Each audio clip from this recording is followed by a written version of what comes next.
Bonjour à toutes et à tous et bienvenue sur Grand Littoral TV pour cette nouvelle édition du journal de la rédaction. Nous sommes le mercredi 2 mai. Voici avant toute chose vos prévisions météo. D'abord du soleil, un temps sec et lumineux dans la région, sauf peut-être vraiment près des côtes de la Manche et de la mer du Nord, sur le littoral où les nuages devraient l'emporter dès le lever du jour. Les perturbations vont en fait ensuite traverser la région vers l'est et apporteront des averses, des pluies à prévoir aujourd'hui, des côtes jusqu'à l'intérieur des terres, jusque dans le Domarois et la Flandre. Des rafales de vent également en sud-ouest, 60 km par heure. Et les températures plutôt fraîches ont 11 degrés de Dunkerque à Boulogne sur le littoral. Les prévisions complètes de la chaîne météo juste après ce journal. À la une de l'actualité régionale, tout d'abord l'image du jour, c'est ce défilé en hommage à Angélique hier après-midi à Vambrechy près de Lille. Près de 3000 personnes se sont rassemblées derrière la famille de l'adolescente. Une marche blanche en silence dans les rues du centre-ville. Le cortège a rejoint le parc des Agrippins, le dernier endroit où Angélique a été vue vivante. Sa grande sœur a pris la parole au nom de ses parents, puis 500 ballons blancs ont été lâchés, tandis que la foule scandait Angélique, on t'aime, comme l'avait souhaité la famille. Étaient présents à ce défilé bien évidemment des proches, des amis, des connaissances, mais aussi de simples citoyens, de très nombreux anonymes venus soutenir la famille dans ce moment d'infinie tristesse. La récolte de dons pour la famille d'Angélique continue sur internet, sur le site Litchi, avec une cagnotte ouverte à tous et une urne également au sein de la mairie de Vambrechy. Un peu d'argent pour permettre aux proches de préparer au mieux les obsèques de leur enfant. Concernant l'enquête, le meurtrier présumé David Rameau a donc été mis en examen et incarcéré à la prison de Sequedin. Pour rappel, il avait déjà été condamné pour viol en 1996 et il était inscrit au fichier national des auteurs d'infractions sexuelles. Quant à sa femme, absente du domicile la semaine dernière, je vous le rappelle, elle aurait reçu des menaces, sa maison a subi des dégradations. Elle a donc décidé de porter plainte et de se constituer partie civile. Autre image de ce 1er mai dans la région avec les traditionnels défilés sociaux, politiques et syndicaux à Dunkerque notamment où près de 700 personnes ont défilé hier dans le centre-ville avec en parallèle évidemment les événements de mai 68. Les syndicats veulent un printemps de lutte en espérant que les citoyens se mobilisent davantage aujourd'hui contre le gouvernement. La réforme de la SNCF, de l'assurance chômage, celle des retraites. Les sujets de colère sont nombreux, mais pourtant les syndicats ne parviennent pas à s'unir et à parler d'une même voix. D'autres journées d'action sont tout de même prévues dans les prochaines semaines, prochains jours, notamment le 22 mai lors d'une manifestation intersyndicale dans tout le pays. Explication avec une responsable syndicale CGT à Dunkerque au micro d'Omar Mustafa. Là, on est encore effectivement, comme toutes les années, depuis plus d'un siècle, sur une journée de revendication, de lutte et de revendication des travailleurs au niveau international, il faut le rappeler. Ça s'est bien passé. Bon, on a eu du monde avec pas mal de professions ici représentées, avec les retraités, plusieurs organisations syndicales. Donc on peut dire que c'est une réussite, mais aujourd'hui, nous on estime qu'on est dans un processus de mobilisation qui a commencé déjà en début d'année, avec des forts mouvements de grève dans plusieurs sections professionnelles. Et on espère que demain, effectivement, on continuera à faire grossir le rapport de force pour faire reculer le gouvernement et tous les projets néfastes qu'il met en place. Autre actualité sociale en images dans cette édition, après 5 semaines de mobilisation, les avocats de Boulogne ont décidé de suspendre leur mouvement. Alors que la réforme de la justice a été repoussée au second semestre, le barreau boulonnais était l'un des plus mobilisés contre ce projet.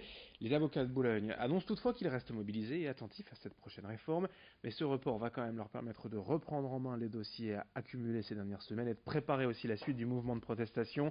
Pour le gouvernement, sous le feu des critiques après l'annonce de ce projet de loi et le manque de concertation avec les magistrats, il pourrait s'agir d'un pas en arrière et d'une petite victoire pour les avocats. Qu'en pensent ces derniers? Écoutez le bâtonnier à Boulogne au micro de Louis Caillé. Nos revendications, ou en tout cas nos protestations, restent les mêmes. Le projet de loi existe toujours. Il a été déposé en Conseil des ministres, en étant très légèrement modifié, mais évidemment il reste toujours aussi dangereux. Aujourd'hui, il y a un examen qui est prévu à l'Assemblée nationale dont on nous dit qu'il serait potentiellement reporté au deuxième semestre. Donc dans ces conditions-là, on attend un peu de voir de quelle manière vont se faire les choses pour l'avenir. Et puis on veut aussi profiter de ce temps-là pour pouvoir continuer à communiquer, pour pouvoir continuer à avoir des entretiens avec les personnes qui peuvent faire remonter les informations et pour pouvoir aussi organiser d'autres réunions d'information comme on a déjà pu en faire il y a quelques temps. Et dans ce journal également, une idée de sortie à vous donner en pleine semaine de vacances scolaires à l'approche des beaux week-ends de printemps. Si on connaît déjà le parc Bagatelle à Merlimont, l'Aqualude au Touquet, connaissez-vous le Labi Park à Saint-Josse, près d'Étaples? Une quinzaine d'aires de jeux pour les enfants dès l'âge d'1 an, des nouveautés chaque année et un prix d'entrée accessible à tous. Reportage signé Louis Caillé.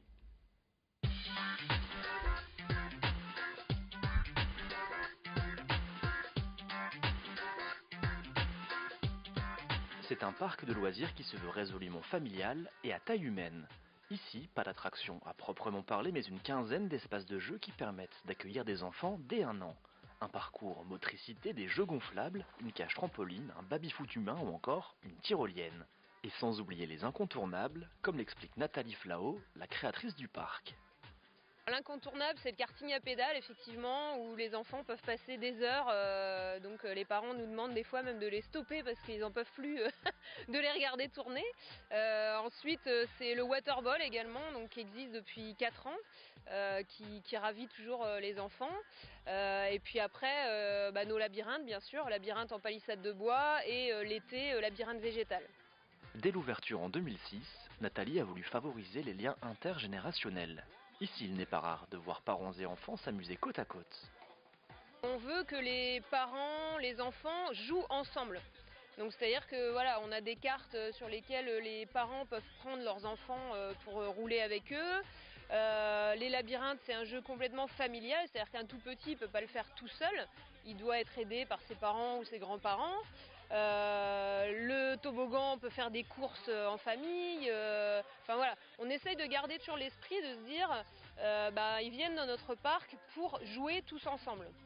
Et même si c'est un parc qui s'adresse avant tout aux enfants et adolescents, certains adultes semblent n'avoir jamais oublié les plaisirs du jeu et de la découverte.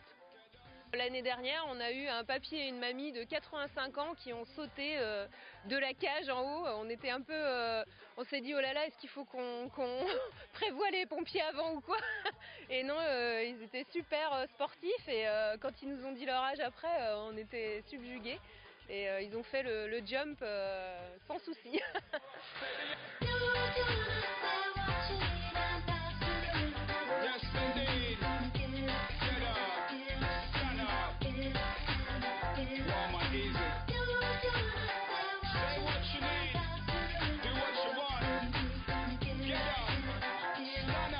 Voilà donc pour ces images, cette idée de sortie sur le littoral en espérant qu'il y ait quand même un peu de soleil aujourd'hui. D'ailleurs on fait le point dans un instant sur vos prévisions météo à suivre sur Grand Littoral TV. Très belle journée à toutes et à tous.